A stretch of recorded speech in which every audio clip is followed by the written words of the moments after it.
सुस्वागतम अत्तर भवताम सर्वेशाम। आज हम यमक अलंकार के बारे में पढ़ेंगे। आचार्य विश्वनाथ ने यमक अलंकार की परिभाषा बताते हुए कहा है, सत्यार्थे पृथगर्थायः सवर व्यंजन सहते क्रमेण तेने वावृत्तिर यमकं विनिगद्यते।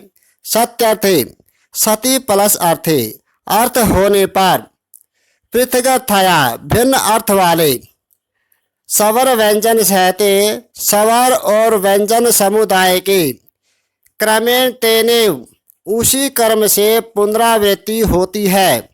यमकम विनिगत्यते वहाँ पर यमक अलंकार होता है कि जहाँ पर दो वर्ण समुदायों के भिन्न भिन्न अर्थ होता है। जैसे नीचे श्लोक में आएगा मानसम मानसम, वहाँ पर दोनों मानसम शब्दों का अर्थ भिन्न भिन्न है, अलग अलग है, इसलिए वहाँ पर यमक अलंकार है। तात्पर्य यह है कि समानार्थक शब्दों की आवृत्ति होने से यमक अलंकार नहीं होता। अगर उनका अर्थ अलग अलग होता है तभी यमक अलंकार होता है, बल्कि भिन्नार्थक आवृत्ति होनी चाहिए। दो शब्दों के भिन्नार्थक आवृत्ति होनी चाहिए और शब्द की एक आवृत्ति निरर्थक भी हो सकती है। निरर्थक का उदाहरण हम बाद में मौखिक रूप से बताएंगे, यहाँ पर लिखा हुआ नहीं है। पहले सार्थक शब्दों की आवृत्ति का उदाहरण यहाँ पर दिया हुआ है। पहला उदाहरण है, अस्ते यद्यपि सर्वत्र नीरम नीरजराजितम रमते न मरालस्य मानसम मानसम बिना। अस्ति यद्यपि, यद्यपि सर्वत्र सब जगह, नीरज राजितम कमलों से सुशोभित, नीरम नीरम माने जल, अस्ति है कि यद्यपि सब जगह कमलों से सुशोभित जल है, फिर भी रमते न मरालस्य, मरालस्य हंस का, मानसम माने मन, और दूसरा मानसम है उसका अर्थ है मान सरोवर, और बिना माने बिना, मान सरोवर के बिना नहीं लगता, कि फिर भी हंस का मन मान सरोवर के बिना नहीं लगता। यहाँ पर दो मानसम आए हैं। पहले मानसम का अर्थ है मन और दूसरे मानसम का अर्थ है मान सरोवर, इसलिए यहाँ पर यमक अलंकार है।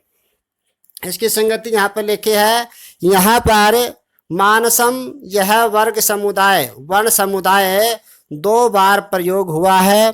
दोनों का अर्थ भिन्न है और एक मानसम का अर्थ है मन, दूसरे मानसम का अर्थ है मानसरोवर, इसलिए यहाँ पर यमक अलंकार है। दोनों मानसम शब्दों का, शब्द समुदाय का अलग अलग अर्थ है, भिन्न अर्थ है। अब निरर्थक वाला एक उदाहरण आपको बताते हैं, जिसका एक पद जो है निरर्थक है, एक सार्थक है, वहाँ पर भी यमक अलंकार होता है। तो निरर्थक का उदाहरण इस प्रकार है, नव पलाश पलाश वनम पुरः सफुट पराग परागत पंकजम मृदुलतान्तलतान्तमलोकयत् ससुरभिं सुरभिं सुमनोभरै। यहाँ पर जो पहला जो पलाश पलाश है वह सार्थक है।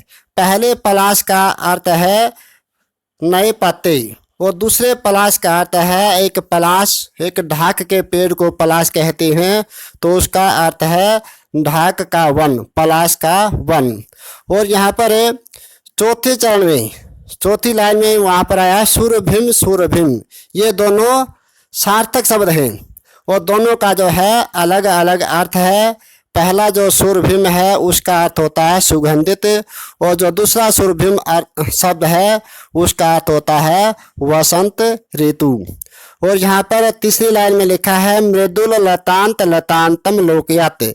जो पहला जो लतांत है वो निरर्थक है और दूसरा जो लतांत है वो सार्थक है। वो जो पहला जो लतांत है वहाँ पर मृदुल प्लस तांत बन जाता है। तो इस प्रकार वहाँ पर संधि विच्छेद बनाएंगे तब जा करके उसका अर्थ बनेगा।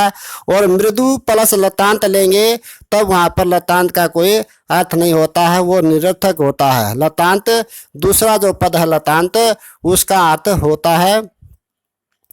और यहाँ पर दूसरे चरण में पराग पराग, एक पराग है एक परागत। पहला जो पराग है वो सार्थक है, उसका अर्थ होता है पराग, जो फूलों के ऊपर जो पराग होता है वो पराग है इसका अर्थ।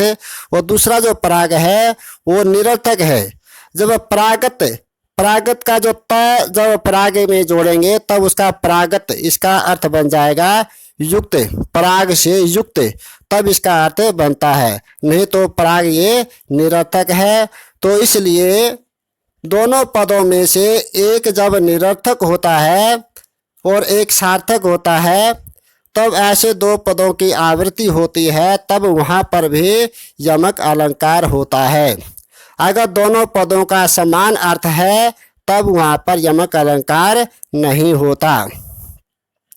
आगे हम दूसरा अलंकार लेकर आएंगे। तब तक तावत शुभम अस्तु।